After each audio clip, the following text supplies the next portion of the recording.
This video is brought to you by Artistworks. Artistworks are part of True5 Studios, and they offer direct access to master musicians through their innovative online learning platform. Partnering with iconic musicians, they've crafted decades of industry experience into guided paths of online lessons. Crucially, there's an option to get personal feedback tailored specific to your playing via their unique video exchange. Get direct guidance towards your playing goals. You can use the code JNC40 to get 40% off of any of Artistworks courses.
Hello, welcome to the channel. If you're new here, on Mondays I try and give some sort of lick that I'm working on, or lesson, or break down something that someone's asked me to break down. Today is no different, except no one's asked me for this, but it's kind of my most overused legato pattern. I think it's useful because this, I think, is a really good way to get out of the kind of classic thing where you're kind of doing these things which are fairly kind of legato cliches that don't necessarily, well, there's something about them which doesn't, to me, sound quite as refined as sort of maybe like the Tom Quayle type thing, or Brett Garseed or something. So we're going to be using 3-note per string stuff for this. That is really the key to good legato. I've done other videos on this. Check out the lessons and licks playlist. But say you're in A major, as I was for the introduction, you're going to be thinking in 3-note per string.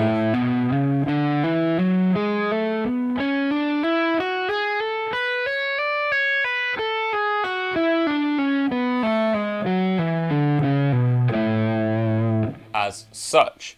And the reason that this kind of stuff is cool is because then once you realize that the major scale exists all over the neck, so A major could be played here,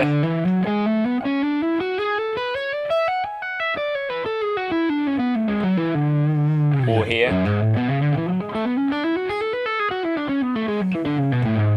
or here.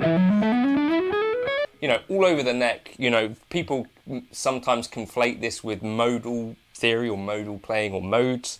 I'm just thinking about it as A major starting from any other note. So that's kind of cool. The thing that I like to think about is permutations in terms of legato. So the most simple way to describe this is you've got 1, 2, 3 notes per string. Those could happen in certain orders, right? So you could go 1, 3, 2, 1, 3, 2, 1, 3, 2, 1, 3, 2, 1, 3, 2, 1, 3, 2, or 2, 1, 3, 2, 1, 3, 2, 1, 3, 2, 1, 3, 2, 1, 3, 2, 1, 3. Now, that's all good, but what I really like to do is to take this legato idea, and naturally, I think when I started this, and maybe when you started too, because there are 6 or 3 notes, the tendency is to go for triplet type stuff. So 1, 2, 3, 4.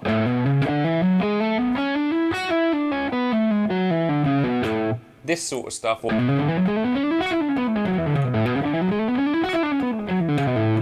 You know, the stuff where you're just kind of going for 6 notes per beat, sextuplets or triplets. What I really like to do is actually even things out, because then, well, essentially 16th note legato, I think, is a little bit, it hides the attack a little bit better, or teaches you that that's a thing. Because the attacks are going to come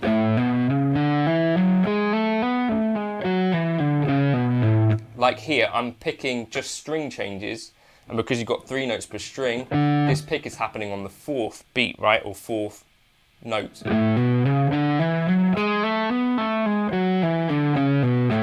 So if I'm attacking really heavily, it's not going to sound very legato. So you want to kind of work to try and get that quite even.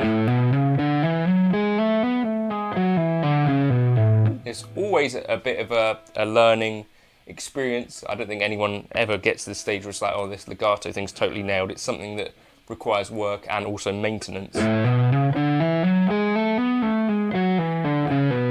Right, so then on to my most used thing. So we're taking that 3 note per string idea, and on our first, we're going to think about it in groups of strings. So we're going to go E and A together. So we go 3 notes here, and then onto the next string.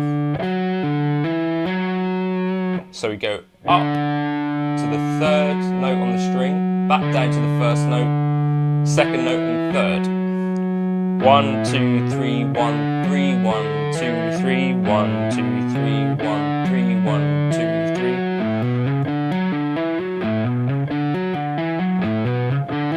3. This kind of thing.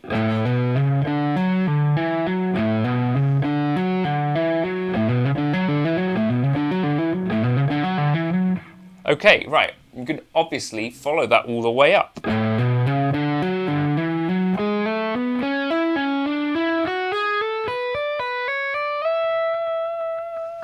Right, and obviously you could also do this in any other of the scale positions.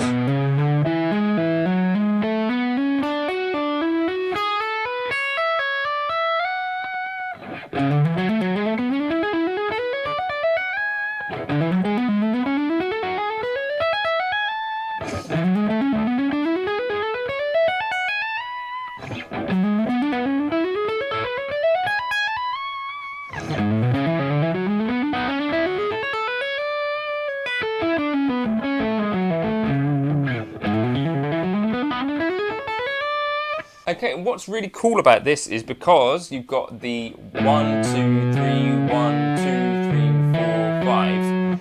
This adds up to 8, and that means that it falls really nicely within kind of 16th note phrases. As a case in point, let's just stick on a metronome. So you could take this through the entire scale.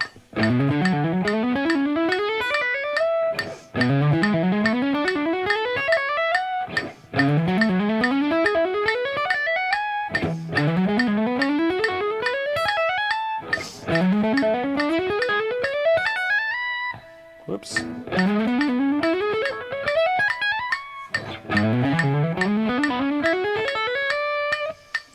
Okay, so that's kind of step 1 with this. And as I say, the thing that works really nicely about it is that you can be pretty reassured with this thing, because like what can happen often with legato is that we don't really know how the phrase is going to end. It can be a bit unpredictable. Using this permutation is actually quite predictable, because you're going to know that the next note that you hit after the phrase is going to be on the beat.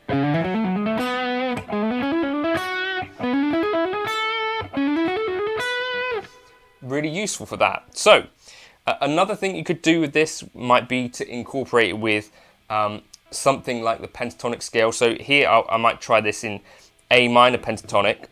So if you take a 3 note per string, again, that's really important.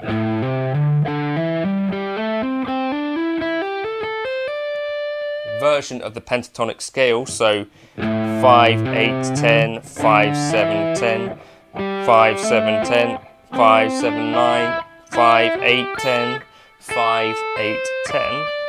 So you could go slowly.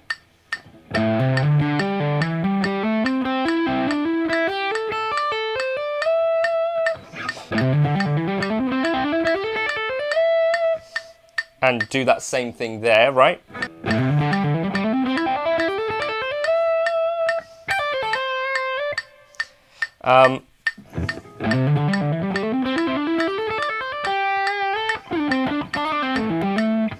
Something I'm trying to be more aware of, because I know that this is a real tendency of mine, is to think about how I'm going to end the phrase. So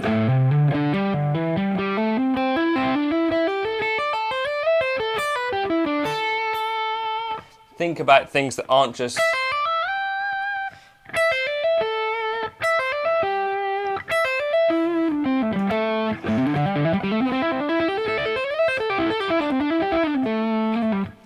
think about the phrase ending. And the other thing that I was thinking and trying in that introduction there was that you can obviously use this to any 3 note per string scale. So I was trying with some melodic minor stuff. So if you know your melodic minor scale, here over the C sharp, I was playing like C sharp altered or D melodic minor.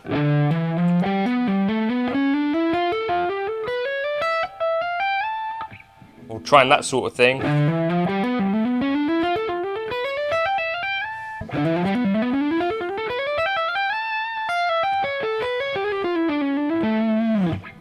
You could obviously practice that all over the neck.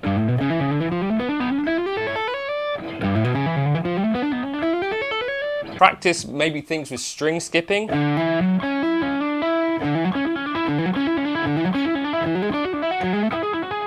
you can use it in that kind of way.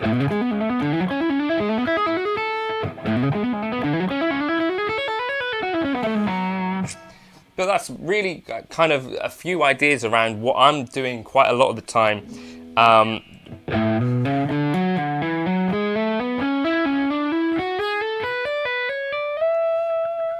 And you know, you could think about descending ideas.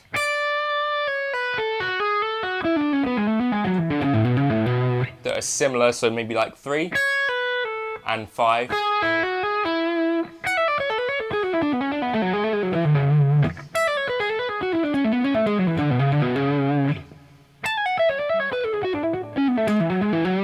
I actually am way more comfortable with the ascending.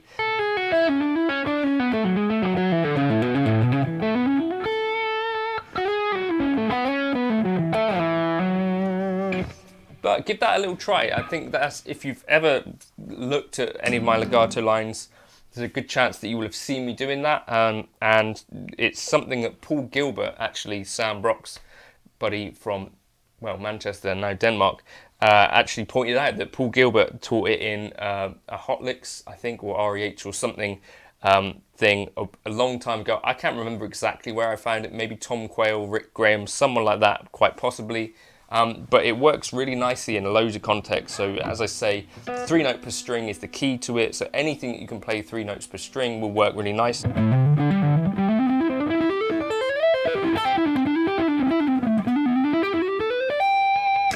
And you'll see it all through my playing all over the place.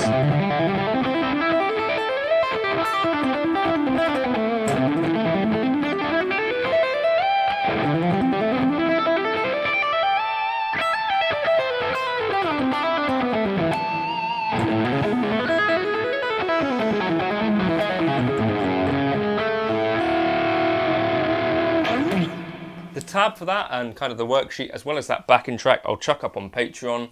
Patreon is where you get all my backing tracks and request them. If you are interested in that, there's over 500. You can join for a couple of £1 a month. You can get everything for that. So hopefully it represents good value, as well as the tab for all my lessons. And there's a load of chord melody for jazz tunes that I've done over the years. Cheers for now.